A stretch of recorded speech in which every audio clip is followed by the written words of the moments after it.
नमस्कार. श्री स्वामी समर्थ. स्वागत आहे तुम्हा सगळ्यांचं माझ्या YouTube चॅनलवरती.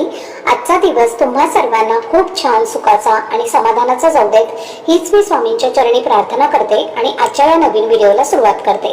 पण त्या अगोदर तुम्ही माझ्या चॅनलवरती जर नवीन असाल तर चॅनलला पण लगेच सबस्क्राईब करा आणि कमेंटमध्ये श्री स्वामी समर्थ लिहायला अजिबात विसरू नका. उद्या 12 ऑगस्ट वार आहे मंगळवार आणि या दिवशी आलेली आहे अंगारकी संकष्टी चतुर्थी. पवित्र श्रावण महिना सुरू आहे आणि या श्रावण महिन्यामध्ये तब्बल 21 वर्षांनी अंगारकी चतुर्थीचा योग जो आहे तर तो जुळून आलेला आहे. त्यामुळे श्रावण महिन्यात येणारी अंगारकी चतुर्थी ही एक विशेष आणि शुभ योग आहे. या दिवशी गणपती बाप्पांच्या सोबतच शिवशंकरांची पूजा केल्याने सुख समृद्धी प्राप्त होत असते. या दिवशी गणपतीची पूजा केल्याने विशेष फल प्राप्ती होते असं म्हटलं जातं. अंगारकी चतुर्थी ही वर्षातील सर्वात मोठी चतुर्थी मानली जाते. जर आपण या अंगारकी चतुर्थीचं व्रत केलं तर आपल्याला वर्षातील सर्व चतुर्थींचं शुभ फळ जे आहे तर ते प्राप्त होत असतं. अंगारकी चतुर्थीला व्रत करून गणपती बाप्पांची पूजा केल्याने आपल्या आयुष्यात सुख समृद्धी आणि यश मिळत असते. या दिवशी केलेल्या उपासनेमुळे गणपती बाप्पा प्रसन्न होऊन सर्व भक्तांच्या मनोकामना पूर्ण करतात. अंगारकी चतुर्थी ही भगवान गणेशाला समर्पित आहे.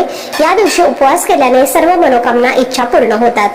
श्रावण महिन्यात अंगारकी चतुर्थी आल्यास तिचे महत्त्व हे अधिकच वाढते असे आपल्या पुराणामध्ये सांगितलं जातं. जेव्हा चतुर्थी ही मंगळवारी येते तेव्हा अंगारक योग हा तयार होतो आणि या चतुर्थीला अंगारकी चतुर्थी असं म्हटलं जातं.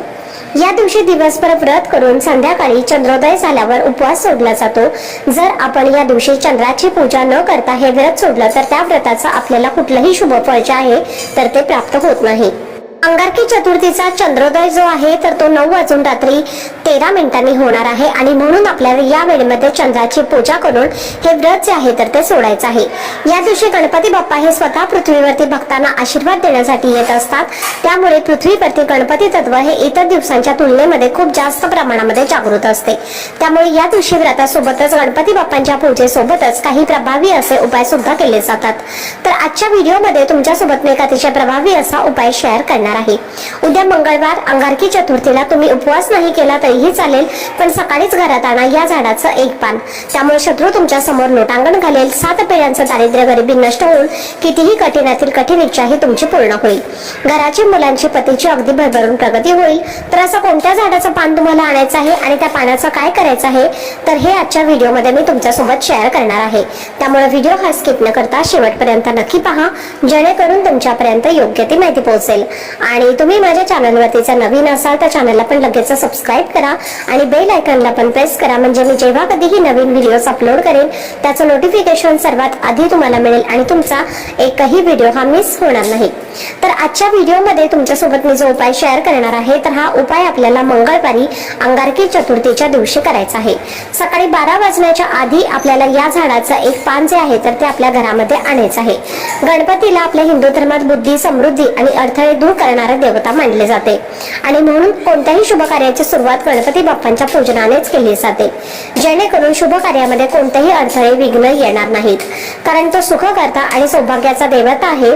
पवित्र श्रावण महिना सुरू आहे आणि हा श्रावण महिना भगवान महादेवांना समर्पित आहे आणि त्यांचे लाडके पुत्र म्हणजे गणपती बाप्पा यांना समर्पित असणारी ही अंगारकी चतुर्थी जी आहे तर ती मंगळवारी आलेली आहे. त्यामुळे अतिशय दुर्मिळ योगायोग जो आहे तर तो 21 वर्षानंतर तयार झालेला आहे. या दिवशी राजयोग, बुधादित्य योग जे आहेत तर ते निर्माण झालेले आहेत आणि या योगावरती आपण जे काही उपाय करतो तर त्या उपायांचं आपल्याला शीघ्र फळ हे प्राप्त होत असतं. जर तुमच्या मनामध्ये भरपूर दिवसांपासून एखादी इच्छा असेल, आता प्रत्येकाच्या मनात काही ना काही इच्छा असते, अगदी माझ्यापासून ते तुमच्यापर्यंत आपल्या प्रत्येकाची इच्छा पूर्ण होण्यासाठी आपण आपल्या आयुष्यामध्ये भरपूर मेहनत, कष्ट, तडजोड करत असतो. पण कधी कधी आपण कितीही प्रयत्न केले, कितीही कष्ट केले तरीही आपल्या प्रयत्नांना यश मिळत नाही आणि आपली कोणतीही इच्छा, मनोकामना जी आहे तर ती पूर्ण होत नाही. जर आपल्या कुंडलीतले ग्रह कमकुवत असतील तर आपल्या प्रयत्नांना यश मिळत नाही आणि आपल्या इच्छा देखील पूर्ण होत नाहीत. पण गणपती बाप्पा हे अडथळे दूर करणारे देवता म्हणून ओळखले जातात. तर ते भौतिक आणि आध्यात्मिक दोन्ही पातळ्यांवरती संकटे दूर करत असतात आणि म्हणूनच आपण हा उपाय जर केला तर आपल्या सर्व इच्छा मनोकामना या पूर्ण होतील। तसेच तुमच्या आयुष्यामध्ये एखादा शत्रू असेल, शत्रू हा तुमचा गुपित असेल किंवा शत्रूचं नाव तुम्हाला माहिती आहे। बऱ्याच वेळेला असं होतं की आपल्या घराच्या आजूबाजूलाच आपले शत्रू असतात आणि ते आपल्या समोर खूप गोड बोलतात, पण त्यांच्या मनात आपल्याबद्दलच वाईट असते। शत्रू नेहमी आपलं वाईट कसं होईल यासाठीच प्रयत्न करत असतात। असा शत्रू जो आहे तर तो नष्ट होण्यासाठी, शत्रूंचा त्रास हा कमी होण्यासाठी देखील हा उपाय खूप प्रभावी मानला जातो। तसेच गणपती बाप्पांना सुद्धा बुद्धी, समृद्धी आणि सौभाग्याची देवता मानले जाते। गणपती बाप्पा हे 14 विद्या आणि 64 कलांचे अधिपती आहेत।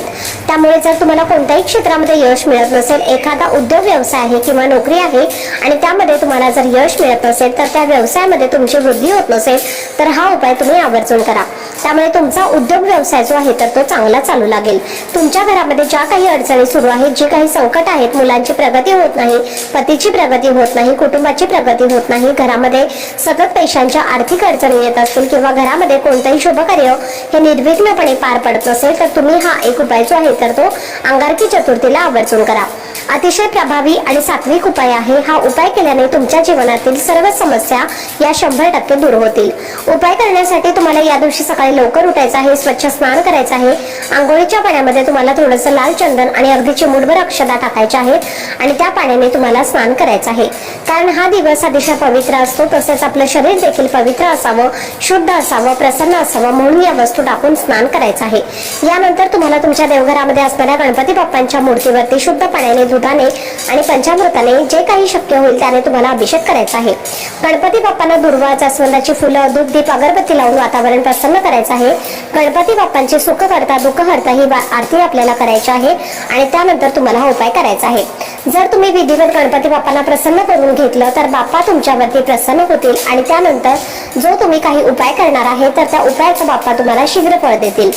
आपल्या वास्तुशास्त्रामध्ये अशी काही झाडं झुडपं सांगितली जातात, त्यामध्ये साक्षात देवी देवता वास करत असतात आणि त्या झाडांमध्ये एक दैवी शक्ती असते आणि विशिष्ट तिथींवरती त्या झाडाच्या संबंधित आपण जर काही उपाय केले तर ती दैवी शक्ती आपल्याला प्राप्त होत असते आणि आपल्या जीवनातील समस्या या दूर होतात। तसंच एक दैवी शक्ती असलेलं झाड आहे ते म्हणजे जास्वंदाचं झाड। आपल्याला सर्वांनाच माहिती आहे की जास्वंदाचं फूल हे बाप्पांना अतिशय प्रिय आहे, तर या जास्वंदाच्या फुलाशिवाय बाप्पांची पूजा देखील पूर्ण होत नाही। बाप्पांना फक्त जास्वंदाचं फूलच नाही तर झाडाचं पान देखील अतिशय प्रिय आहे आणि म्हणून आपल्याला ज्या झाडाला लाल जास्वंदाची फुलं येतात त्या झाडाचं एक पान तोडायचं आहे। पान घेताना चांगलं घ्यायचं आहे, ज्याला देठ असतं असं कुठलंही पान तुम्हाला घ्यायचं आहे। तुटलेलं, फाटलेलं, खराब झालेलं पान तुम्हाला घ्यायचं नाही, एक चांगलं बघून तुम्हाला पान घ्यायचं आहे आणि त्या पानासोबतच तुम्हाला झाडाची एक छोटीशी काडी सुद्धा काढून घ्यायची आहे। त्यानंतर हे पान तुम्हाला आपल्या देवघरामध्ये आणायचं आहे, स्वच्छ धुवून घ्यायचं आहे, देवघरासमोर बसायचं आहे आणि त्यानंतर त्या पानावर तुम्हाला लाल चंदनाने तुमच्या मनातील इच्छा लिहायची आहे। अगदी 2 ते 3 शब्दांमध्ये तुम्हाला तुमची इच्छा लिहायची आहे, जसं की नोकरी प्राप्तीबद्दल असेल, नोकरी मिळवण्यासाठी किंवा नोकरी प्राप्ती, शत्रू नष्ट होण्यासाठी, मुलांची प्रगती, पतीची प्रगती, घरातील दोष दूर होण्यासाठी जी काही तुमच्या समस्या आहे तर ती तुम्हाला पानावरती तुम्हाला कुंकवाने किंवा लाल चंदनाने लिहायची आहे। कुंकवामध्ये किंवा चंदनामध्ये थोडंसं पाणी टाकून गंध तयार करायचा आहे आणि त्यानंतर जास्वंदाच्या झाडाच्या काडीने तुम्हाला त्या पानावरती इच्छा लिहायची आहे। त्यानंतर हे पान जे आहे तर ते आपल्याला गणपती बाप्पांच्या समोर ठेवायचं आहे। ठेवताना देठ हा गणपती बाप्पांच्याकडे येईल अशा पद्धतीने तुम्हाला हे पान ठेवायचं आहे। त्यानंतर त्या पानावर 21 दुर्वा बाप्पांना अर्पण करायचे आहेत, एक लाल जास्वंदाचं फूल अर्पण करायचं आहे आणि 11 अखंड तांदूळ घ्यायचे आहेत। कुठेही तुटलेले फुटलेले नसावेत असे 11 तांदूळ तुम्हाला घ्यायचे आहेत। त्या तांदळाला हळद कुंकू लावून तुम्हाला लाल पिवळ्या अक्षता तयार करून घ्यायच्या आहेत आणि या अक्षता आपल्याला आपल्या उजव्या हातामध्ये घ्यायच्या आहेत आणि 16 वेळेला ओम श्री विघ्नहर्ताय नमः, ओम श्री विघ्नहर्ताय नमः हा मंत्र लिहायचा आहे आणि या अक्षता तुम्हाला त्या जास्वंदाच्या पानावरती बाप्पांच्या समोर अर्पण करायच्या आहेत। त्यानंतर बाप्पांना हळद कुंकू अक्षता अर्पण करायचं आहे, धूप दीप अगरबत्ती ओवाळून घ्यायची आहे आणि तिथेच बाप्पांच्या समोर बसून तुम्हाला 3 वेळेला गणपती अथर्व शीर्षाचं पठण करायचं आहे आणि 1 वेळेला गणपती बाप्पांचं संकटनाशक स्तोत्राचं पठण करायचं आहे। त्यानंतर दोन्ही हात जोडून आपली इच्छित मनोकामना व्यक्त करायची आहे। संपूर्ण दिवसभर हे पान बाप्पांच्या समोर ठेवायचं आहे आणि एक तुपाचा किंवा तेलाचा दिवा देखील संध्याकाळपर्यंत चालू ठेवायचा आहे आणि त्यानंतर सायंकाळी 4 वाजल्यानंतर काय करायचं आहे तर ते पान तुम्हाला बाप्पांच्या समोरनं उचलून घ्यायचं आहे आणि त्या पानावर आपण अर्पण केलेले 11 तांदूळ त्याचबरोबर दुर्वा जास्वंदाचं फूल जे आहे तर ते तुम्हाला त्या पानामध्ये बांधून एका धाग्यामध्ये पॅक करायचं आहे आणि त्यानंतर हे पान घेऊन तुम्हाला तुमच्या घराजवळ असणाऱ्या गणपती बाप्पांच्या मंदिरामध्ये जायचं आहे आणि तिथे तुम्हाला बाप्पांच्या चरणी अर्पण करायचं आहे आणि पुन्हा एकदा आपल्या इच्छित मनोकामना व्यक्त करण्यासाठी प्रार्थना करायची आहे। अशा पद्धतीने हे तुम्हाला उपाय जो आहे तर तो करायचा आहे। तो अंगारकी चतुर्थीला तुम्हाला हा उपाय करायचा आहे। अतिशय प्रभावी असा हा उपाय आहे, तुम्ही नक्की करा। हा उपाय केल्यामुळे तुमच्या सर्व इच्छा मनोकामना पूर्ण होतील, आयुष्यातील सर्व समस्या दूर होतील। आजचा व्हिडिओ जर तुम्हाला आवडला असेल, माहितीपूर्ण वाटला असेल तर व्हिडिओला लाईक करा, चॅनलवरती नवीन असाल तर चॅनलला सबस्क्राईब करा आणि हा व्हिडिओ आपल्या मित्र परिवारासोबत जास्तीत जास्त शेअर करा।